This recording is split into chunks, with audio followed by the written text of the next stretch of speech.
Welcome sa Tagalog Horoscope, ang iyong gabay sa pang-araw-araw na buhay. Hatid namin ang pinakadetalyadong horoscope na magsisilbing gabay mo sa pera, trabaho, pag-ibig, kalusugan, at swerte. Naway magtagumpay sa buhay ang lahat ng ating tagapakinig at subscribers sa buong mundo. Maraming salamat sa pag-subscribe at tanggapin ang siksik, liglig, at umaapaw na biyayang hatid ng Tagalog Horoscope. Ito ang iyong pang-araw-araw na horoscope para sa Libra para sa Abril 1, 2025. Sa pagsisimula ng buwan ng Abril, isang bagong kabanata ang bumubukas sa iyong buhay, puno ng sariwang enerhiya at mga pagkakataon para sa pagbabago. Ang unang araw ng Abril ay hindi lamang isang simpleng simula ng isang buwan, kundi isang pagkakataon para sa isang panibagong pananaw sa buhay. Ito ay isang araw ng pag-reset ng iyong layunin at pag-aangkop ng iyong enerhiya upang umayon sa mga bagay na tunay na nagpapaligaya sa iyo. Mararamdaman mong parang may sariwang hangin na pumapaligid sa iyo, naghahatid ng isang pakiramdam ng muling pagsilang at panibagong sigla. Sa kabila ng kasayahan na dala ng araw ng mga lokohan, tandaan na ang kasayahan at kalungkutan ay magkasama sa landas ng buhay. Sa mga tuksuhan at tawanan na maaaring maranasan mo ngayon, may pagkakataon ring lumalim ang iyong pangunawa sa sarili at sa iba. Sa iyong kakayahang makita ang dalawang panig ng bawat sitwasyon, magagawa mong mapanatili ang isang balanseng pananaw, hindi lamang sa larangan ng kasiyahan, kundi pati na rin sa seryosong aspeto ng buhay. Ang araw na ito ay isang paalala rin sa iyo na ang balanse ay susi sa isang mas maayos at mas mapayapang pamumuhay. Marahil ay makakaramdam ka ng paninindigan sa iyong mga pananaw at desisyon, ngunit mahalagang suriin kung ito ba ay makakabuti sa iyo at sa iyong paligid. Hindi sa lahat ng pagkakataon ay kailangang patunayan mo ang iyong punto. Minsan, mas mabuti ang makinig, umunawa, at hayaang lumipas ang mga bagay nang hindi kinakailangang ipaglaban ang iyong posisyon. Ang pagninilay-nilay sa kung paano mo pinanghahawakan ang iyong mga opinyon at emosyon ay makakatulong sa iyo upang mapanatili ang isang mahinahon at matibay na pananaw sa buhay. Habang lumilipas ang araw, subukang gumugol ng oras upang makipag-ugnayan sa iyong mga mahal sa buhay. Hindi kinakailangang grandioso o mahaba ang pag-uusap, minsan, ang simpleng pagbati, pagtanong kung kumusta sila, o pagbibigay ng isang taos pusong papuri ay sapat na upang mapalalim ang koneksyon niyo sa isa't isa. Ang mga maliliit na bagay na ito ay maaaring magdala ng matinding kasiyahan at kagalakan, hindi lamang sa kanila kundi pati na rin sa iyong sarili. Sa larangan ng iyong emosyon, maaaring maramdaman mong mas sensitibo ka kaysa sa karaniwan. Ito ay normal, lalo na kung marami kang iniisip o kung nararamdaman mong may pangangailangan kang tuparin ang mga inaasahan ng iba. Sa halip na labanan ng emosyon na ito, subukan mong yakapin ito at bigyan ang iyong sarili ng pahinga. Hindi mo kailangang laging magpanggap na matatag o masaya kung hindi mo ito tunay na nararamdaman. Ang pagpapahintulot sa iyong sarili na madama ang anumang emosyon ay isang paraan upang mas maunawaan mo ang iyong sarili at mapanatili ang iyong emosyonal na kalusugan.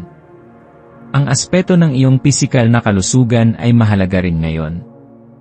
Dahil maaaring makaramdam ka ng stress o bigat ng mga inaasahan ng iba, makakatulong ang paggawa ng mga aktibidad na nagpapalakas ng iyong katawan at isipan.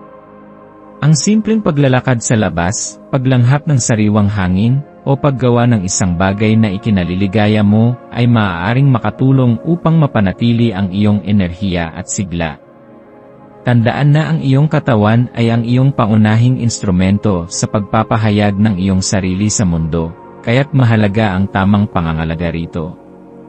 Sa larangan ng iyong trabaho o karera, maaari kang makaramdam ng inspirasyon na gumawa ng mas matibay na plano para sa hinaharap. Bagaman maaaring magkaroon ng kaunting balakid, ang iyong pagiging madiskarte at maingat sa iyong mga desisyon ay magbibigay sa iyo ng tamang direksyon. Huwag kang magmadali, Unti-unting buuin ang iyong mga plano upang matiyak na ang mga ito ay magiging matibay at epektibo. Kung may mga kasamahan kang maaaring makatulong sa iyo, huwag matakot na humingi ng payo o suporta. Ang paghingi ng tulong ay hindi isang senyales ng kahinaan, kundi isang tanda ng katalinuhan at pagpapahalaga sa kooperasyon. Ang iyong maswerteng kulay para sa araw na ito ay asul, isang kulay na sumisimbolo ng kapayapaan, kalinawan, at pananampalataya sa sarili.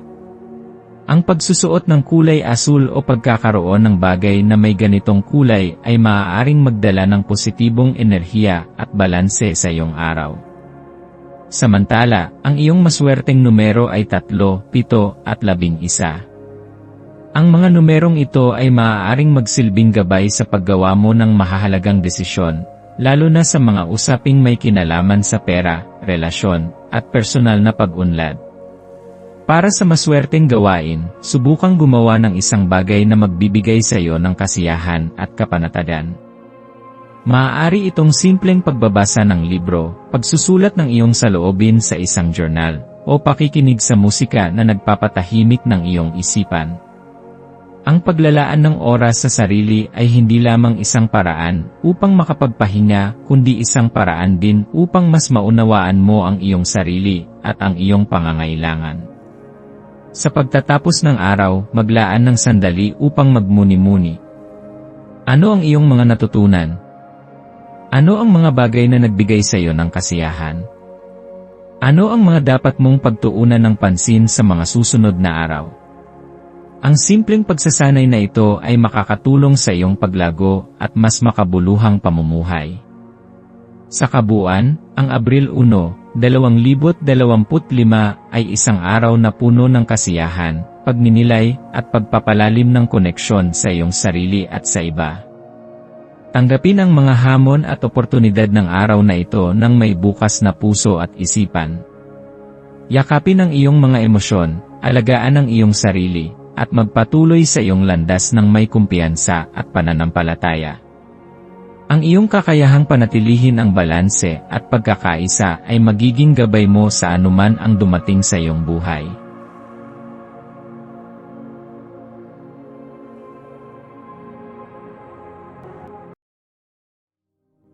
Tayo ay magkaroon ng kaunting sandali upang ipagdasal ang lahat ng mga dalangin ng ating mga subscribers, na sana'y matamo nila ang kanilang mga pinapangarap sa buhay, magandang trabaho, mabuting kalusugan, payapa at masayang pamumuhay, at siksik, liglig, at umaapaw na biyaya at kayamanan.